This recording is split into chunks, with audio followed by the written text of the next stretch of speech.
perkenalkan kami dari kelompok 10 Tani Hub. Saya Ratu Alivia Hairunisa. Saya Nurzalfa Salsabila. Saya Leonardo. Dan saya Joseph Jericho. Pada presentasi kali ini, kami dari kelompok 10 akan mempresentasikan tentang Tani Hub. Next. Yang pertama itu, kami akan menjelaskan tentang profil perusahaan. Tani Hub ini didirikan oleh Ivan Ari sebagai CEO dan co-founder dari PT Tani Hub Indonesia. Tani Hub Group ini adalah sebuah grup perusahaan agriculture teknologi yang hadir pada tahun 2016. Berawal dari sebuah mimpi untuk menyejahterakan para petani kecil. Tani Hub Group ini mempunyai 3 layanan produk digital seperti Tani Hub, Tani Fund, dan Tani Supply. Peran Tani Hub dalam peningkatan kesejahteraan petani lokal adalah melalui Tani Group yang ada 2, yaitu Tani Hub dan Tani Fund, untuk mendukung pertanian Indonesia. Dengan kerjasama ini, Tani Group akan mendapatkan bantuan teknis yang berguna untuk memperluas e-commerce dan fintech di bidang agriculture. Selanjutnya, yang kedua itu produk layanan digital, itu ada yang pertama Tani Hub.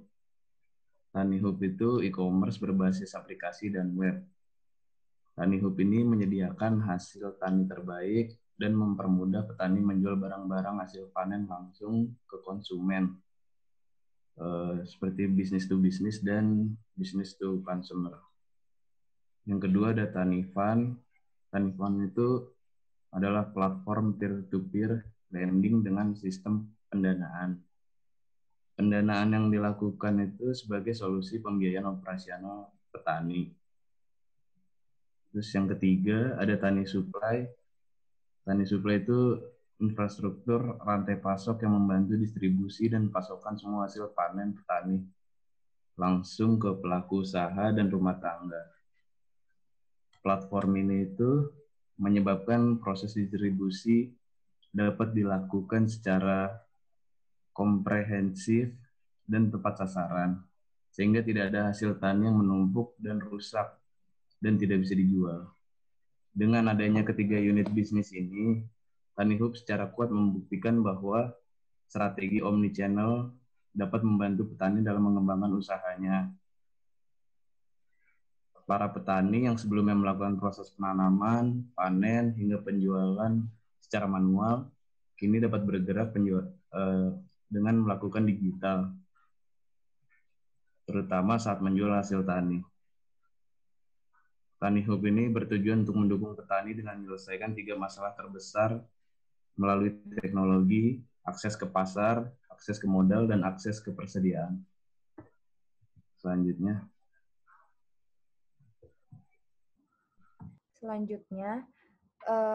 ini adalah model bisnis kanvas perusahaan dari Tani Hub. Pertama, saya akan menjelaskan dari customer segment-nya. Jadi, customer segment yang paling utama dari Tani Hub ini adalah petani. Karena Tani Hub akan bekerja sama dengan petani untuk penjualan produk di Tani Hub, lalu pembeli utama yang biasanya ditemukan di Tani Hub sendiri adalah ibu rumah tangga. Lalu ada juga dari pembisnis kuliner, karena dengan membeli di Tani Hub, mereka bisa dengan mudah membeli bahan baku untuk keperluan bisnis kulinernya. Biasanya konsumen ini yang berasal dari bisnis kuliner ini memerlukan platform yang mudah diakses untuk kebutuhan di bisnis kulinernya. Dengan Tani Hub ini, mereka tidak perlu berkunjung ke pasar untuk membeli bahan baku karena itu juga akan memakan waktu yang lama. Dengan Tani Hub, konsumen akan lebih mudah membeli bahan baku karena di sana sudah tersedia lengkap bahan baku hasil pertanian yang pastinya dijual di Tani Hub. Konsumen hanya akan diminta memilih sesuai keinginan dan Tani Hub akan memproses hingga produk sampai ke konsumen. Lalu yang kedua, value proposition. Sebuah e-commerce atau aplikasi online yang menjual produk dan juga jasa dalam bidang pertanian seperti sayur, buah, daging, telur, unggas, ikan, dan lain-lain. Aplikasi ini dibuat untuk membantu para petani untuk memasarkan produk-produknya secara luas dan mempermudah para pembeli untuk mendapatkan produk pertanian.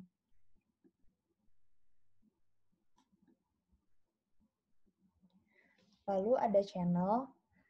Di channel ini, TaniHub bekerja sama dengan media online, banyak media online, lalu melakukan promosi atau ads di beberapa e-commerce lainnya, lalu melakukan sosialisasi atau memberi informasi tentang aplikasi TaniHub kepada para customer segmen seperti petani dan masyarakat.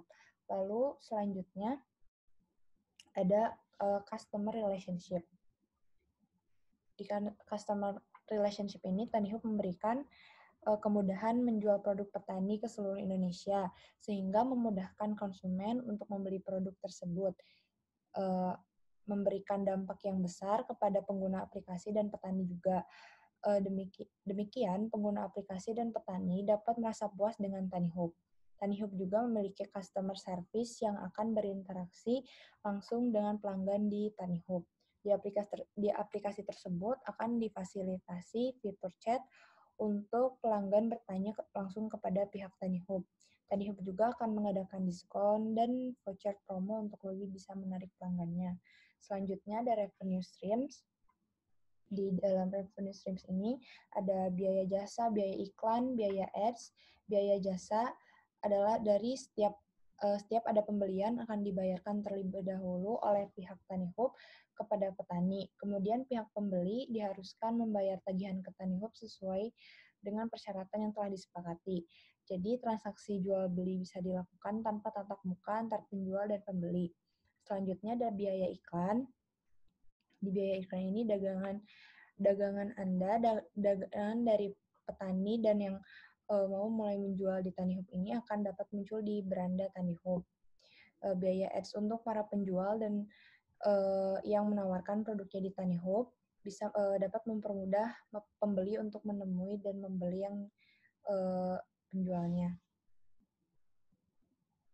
Selanjutnya ada key activities, yaitu ada pengembangan website design, lalu penjualan dan pemasaran produk, operasional logistik, yaitu dan pengiriman barang. Selanjutnya ada marketing engagement. Lalu selanjutnya ada key resource. Di key resource ini ada teknologi, karena berbasis online, tentu jika ingin mengakses TaniHub membutuhkan teknologi, yaitu seperti PC atau laptop, smartphone, server internet. Lalu selanjutnya ada sumber daya manusia, dan yang ketiga finansial. TaniHub membutuhkan finansial juga untuk segala kegiatan di TaniHub, terutama modal. Lalu selanjutnya ada key partners. Di key partners ini ada peternak lokal, mitra yang berhubungan dengan pertanian yang ingin membantu petani, ada penyedia jasa cloud service, lalu ada juga mitra yang berhubungan dengan finansial untuk mempermudah proses transaksi, dan yang terakhir outsource jasa pengantar atau kurir logistik. Dan selanjutnya ada cost structure. Di cost structure ini terdapat biaya tenaga kerja, biaya operasional seperti budget untuk membuat aplikasi dan programming, biaya marketing seperti ads dan sosialisasi masyarakat untuk mempromosikan TaniHub, lalu ada salaries and wages, dan yang terakhir ada biaya pemeliharaan aset.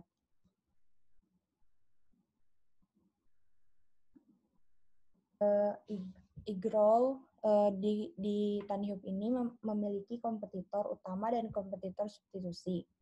Yang pertama, di kompetitor utama ini ada iGrow, 5 kilo, si kumis, dan sayur box. Di kompetitor utama ini, mereka sama-sama menjual hasil pertanian. Maka dari itu, kami memasukkan perusahaan-perusahaan ini ke dalam kompetitor utama. Lalu selanjutnya ada kompetitor substitusi. Di kompetitor substitusi ini ada Gojek dan Grab. Di Gojek tersendiri ada GoShop dan GoMart untuk pembelian seperti sayur-sayuran dan lainnya di GrabMart dan groceries juga ada. Selanjutnya competitive advantage dan potensi. Competitive advantage dari Tani Hub itu sendiri bisa dilihat dari grafik yang di atas bahwa selama 12 bulan terakhir jumlah pencarian terhadap Tani Hub naik, tetapi masih kalah jauh dengan Sayurbox. Tetapi dalam masa pandemi ini, Tani Hub menyediakan opsi penerimaan barang tanpa perlu bersentuhan dengan secara langsung dengan kurir. Sehingga penjualan Tani Hub untuk segmen retail atau business to customer melesat hingga 300% selama masa pandemi. Tapi sedangkan untuk business to business mengalami penurunan. Selanjutnya.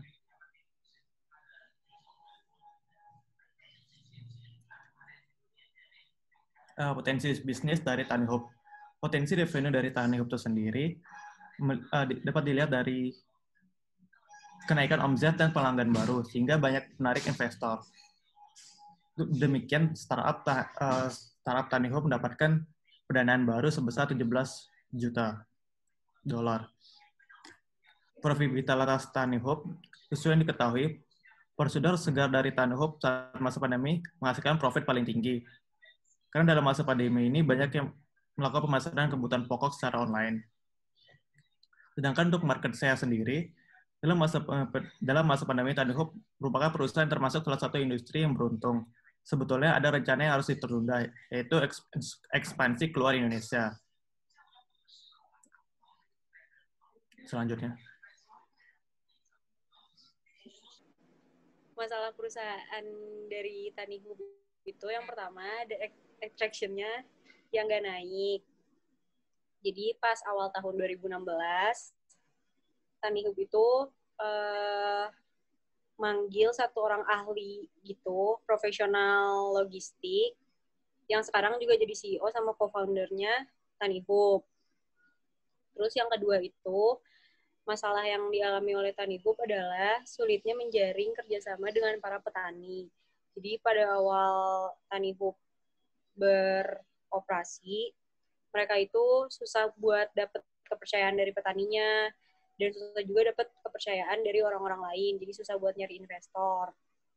Nah, kalau dari petaninya itu, petani kan belum pada ngerti gitu e-commerce itu apa, dan mereka tuh nggak percaya gitu kalau misalnya si Tani Hub ini bisa membantu mereka. Nah, gara-gara ada masalah ini, jadi Tani Hub itu memasarkan si e-commerce-nya itu lebih baik lagi, terus ngasih education juga ke petani-petaninya tentang apa itu Tani Hub. Terus yang ketiga yang dialamin sama Tani Hub itu pas dia masih pakai model bisnis to customer, tuh mereka susah nyalurin hasil pertaniannya langsung ke konsumen. Jadi ongkos pemasarannya juga kan lebih mahal gitu. Makanya mereka tuh ngerubah si model bisnisnya jadi bisnis to bisnis. Sekian presentasi dari kami. Terima kasih. Mohon maaf kalau ada kurang dan mohon maaf kalau misalnya ada salah. Terima kasih. Terima kasih. Terima kasih.